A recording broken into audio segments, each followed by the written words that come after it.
Hello, everyone. My name is Bertrand, and welcome to another episode of PowerEdge SoundBytes.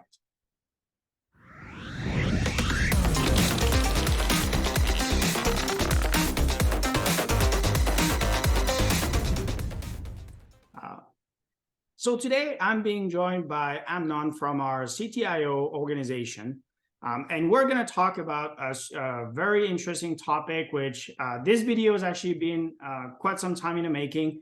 But today we're going to be talking about CXL, also known as Compute Express Link. But before we dive into the topic, Amnon, can you just quickly introduce yourself? Sure. So hello, my name is Amnon Izhar. I have been with EMC and Dell since 2000. I came in as a hardware designer back in the time of Symmetrics, in the times of EMC. And have been here now for 23 years in the Boston area, and changed a few roles through my time, but mostly focused on storage, fiber channel at the beginning, then dealt a lot with flash technologies. And in my current role, I'm primarily interacting a lot with some of our CPU suppliers, AMD and Intel, and the other hat I'm wearing in CTIO is I'm leading the overall CXL strategy for the CTIO organization within Dell. Cool, awesome. So as I said in intro, this video has been quite a long time in the making. You and I have talked about CXL quite a bit. And one of the topics that I want to cover today, which I think is very interesting, because sometimes it's hard to understand why a technology is emerging at a specific time without understanding the history of that technology. So can you walk us through where CXL kind of came from? What is the history behind CXL? Sure, and that's actually a very interesting question. CXL is basically an evolution of multiple attempts that have been done, I would say, probably in the last 7 or 8 years. And overall in the industry, what we have seen is, again, where in the past, let's say in the 2000 and early 2010s, CPU was the center of everything inside the server, and everything around it was kind of like secondary, whether it was storage or was it NIC cards or any other interfaces. We have come to a situation where we have seen a lot of other solutions that are coming that are much more dedicated to specific workloads. Obviously, the one that is center of attention these days is GPU. That is used a lot for AI, ML, obviously for graphic works. We have seen the emergence of DPU or smart NICs coming into the market. So a lot of acceleration, right? So the CPU is still a very critical part of the ecosystem, but we have found that on top of the CPUs, there's others part inside the server design or in a storage design that are very useful for dedicated solution, accelerate them, give us better performance at better characteristics for specific workload. And those accelerators have typically been connected over the PCIe bus in the past. And PCIe bus is a very common way for us to connect multiple things. However, it has some definite limitation, especially about its coherency. So PCIe is not a coherent bus to the CPU, so the caches inside the CPU are not coherent to anything that you pass over PCIe.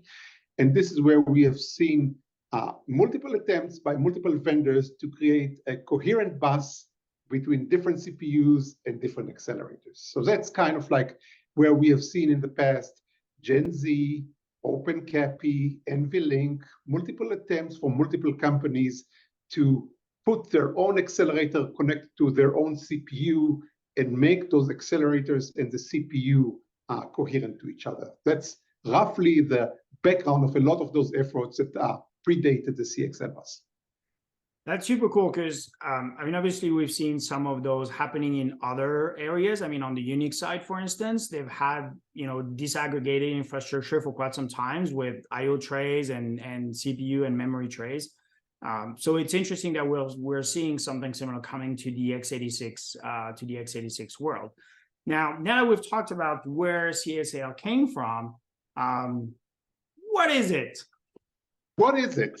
So as you said, Compute Express Link is an open standard. It's a consortium actually also that was able to break some of the uniqueness or some of the narrow adoption for previous interfaces that we've talked about just now in the past. And CXL, the other part that we have not talked about yet and has been part of the efforts too, is also the capability to expand memory. So again, memory is one of those resources that is very much today tied directly to the CPU, okay? Today, when we talk about about CPU, memory is directly attached to it over the DDR bus, and there's really no way for us to either get the memory outside of the server box or to create any kind of memory sharing or pooling across multiple servers. So that's the other main goal, and this would lead me to the types of CXL that we're going to talk about in a second. So CXL is trying to address accelerator connectivity in a coherent manner, and also memory expansion and making memory as a shared or a pooled resource across multiple servers. Cool. And that was when I first looked at CXL, that to me, the removing the memory from the motherboard effectively was a huge part of why I got interested in CXL. And actually our first conversation was around that, because it's a massive paradigm shift. I mean, for as long as we can think of, in servers, you've got the CPU, and next to it, you've got a number of DIMM slots. And we're now talking about disaggregating that. We're talking about removing the memory from the motherboard, and we're talking about pooling the memory across server, which I think is super interesting and opens the door to a lot of very interesting future architecture. But obviously, we're not there yet, are we? We are not there yet. So like everything good, usually consortiums and standards are formed way before we start seeing the ecosystem evolve. So we're going to speak about that in a second. But you're absolutely right. One of the major trends about memory is that, again, we have seen in the last few years, CPU and core capability and counts have become increasingly higher and higher. And again, I think we're both old enough to remember, 1 cores and 2 cores inside CPU. We are now talking about hundreds of cores in a single socket, and 1 socket or 2 socket system having hundreds of cores within a server. Memory has not been able to keep up with that demand, right? So if the explosion in CPU capability has gone very fast, memory increase as we went from DDR4 now being introduced with DDR5. Memory is still going up. We get better speeds, we get better capacity, but definitely not at the same rate that the CPU cores have grown up inside the server. And this is where CXL 1.0, CXL 2.0, and 3.0, we're going to speak about those, but CXL 1.0 is only talking about direct connectivity between my CPU and my memory and accelerators, meaning I cannot put any switches in between. I cannot expand to a large radix. It's very much limited to within the confines of the server itself. CXL 2.0 is the next generation of the standard that will allow us to put a switch between my CPU and between my devices, whether those are accelerators or memory, which will allow me to basically fan out, add additional memories that are not necessarily directly connected to the CPU, but connected through a switch, or the same way with the accelerator. And CXL spec right now is at CXL 3.0. This is where CXL becomes a fabric, meaning I can put multiple servers, I can put multiple memories and accelerators, and put them in a real fabric that allows them to talk peer-to-peer and to each other. And this is where we see a lot of attraction and kind of like the learnings that we did from storage disaggregation potentially coming to memory and accelerators.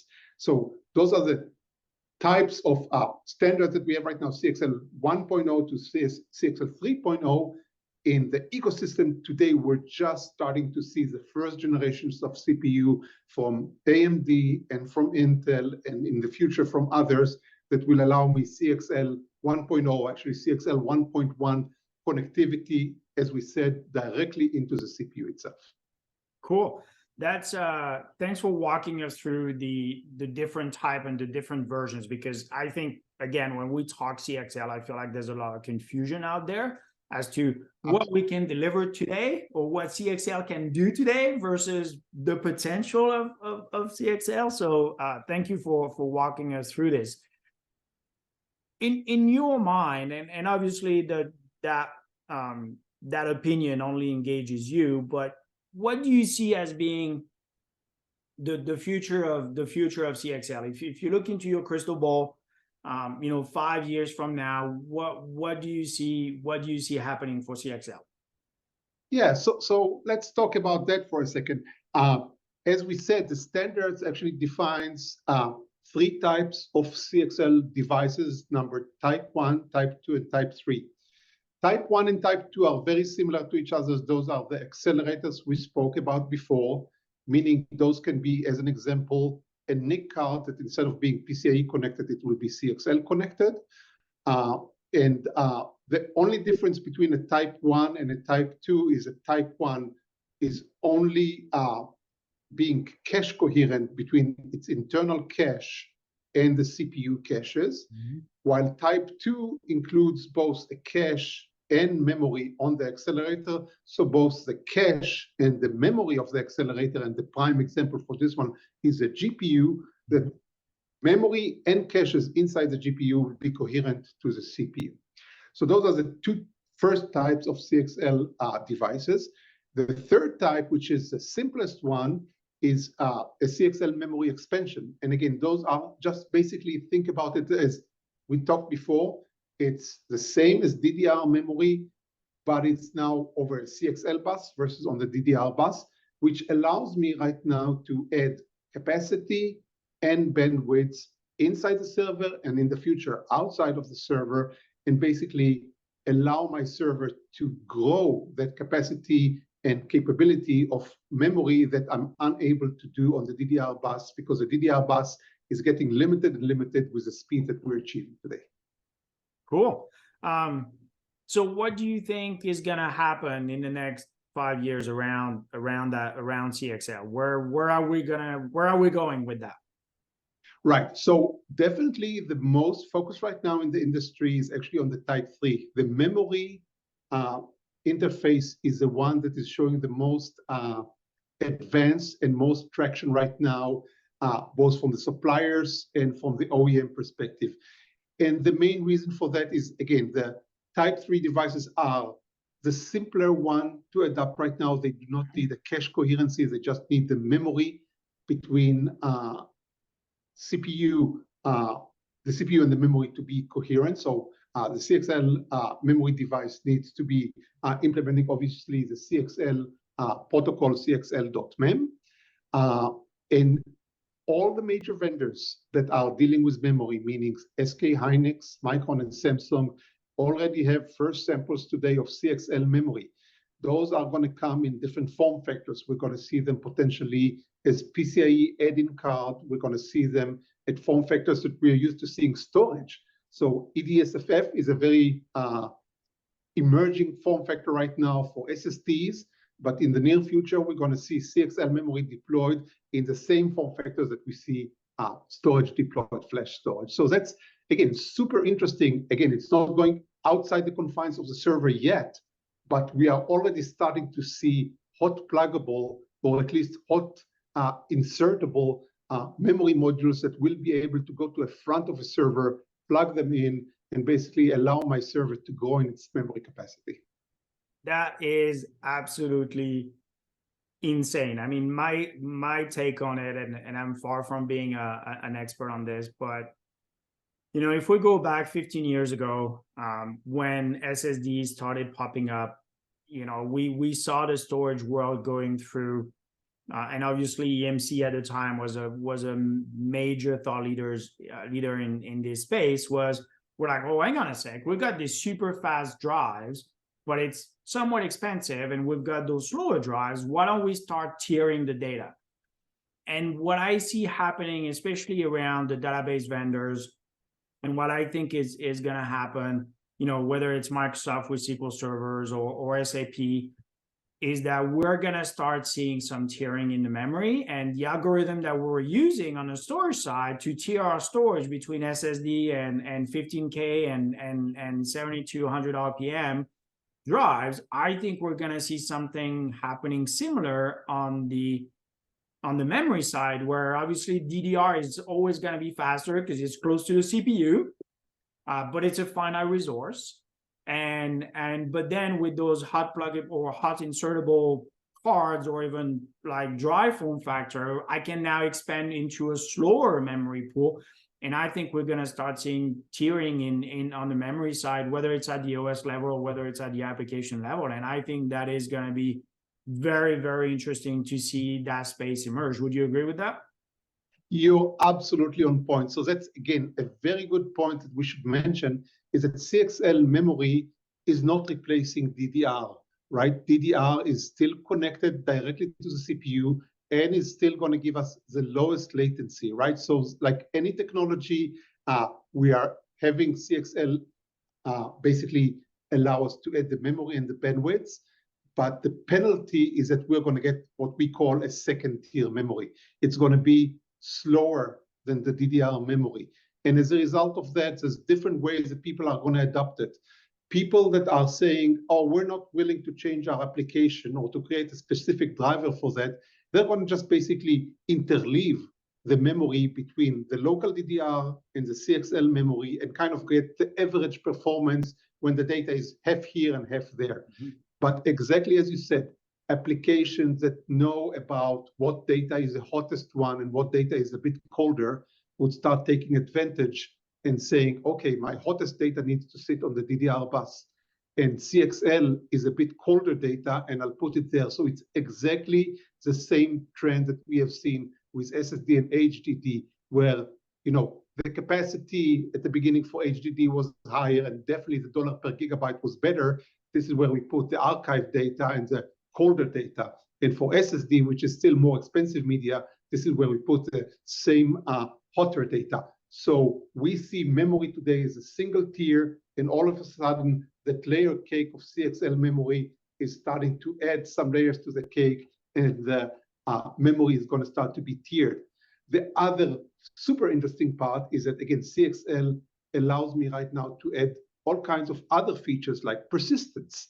So if in the future I'll have persistent memory, all of a sudden I'm going to have persistent at the load store versus going to SSD. And this can be, again, a game changer for applications that wants that persistence. Cool. Awesome. I mean, I know you and I can talk about this for like hours and hours and hours. So, but we don't have that much time. So we're gonna need to wrap it up. Any final thoughts on this? This is, again, a very new and emerging market. I know there's a lot of buzz about it, but as we said, there's always a big gap between where marketing and the standards stand and where reality stands. But stay tuned. And again, I hope to have another opportunity to speak to you in the near future and see where CXL takes us to a very promising future, hopefully. Absolutely, we should do this. We should do this again in six or 9 months and see what has changed. So, Amnon, thank you so much for being with us today. Thank you so much for your knowledge and your insights into this technology. Really appreciate it. And yeah, thanks. Have a great rest of your day. Thank you very much for the opportunity, and talk to you soon. Thanks. Bye.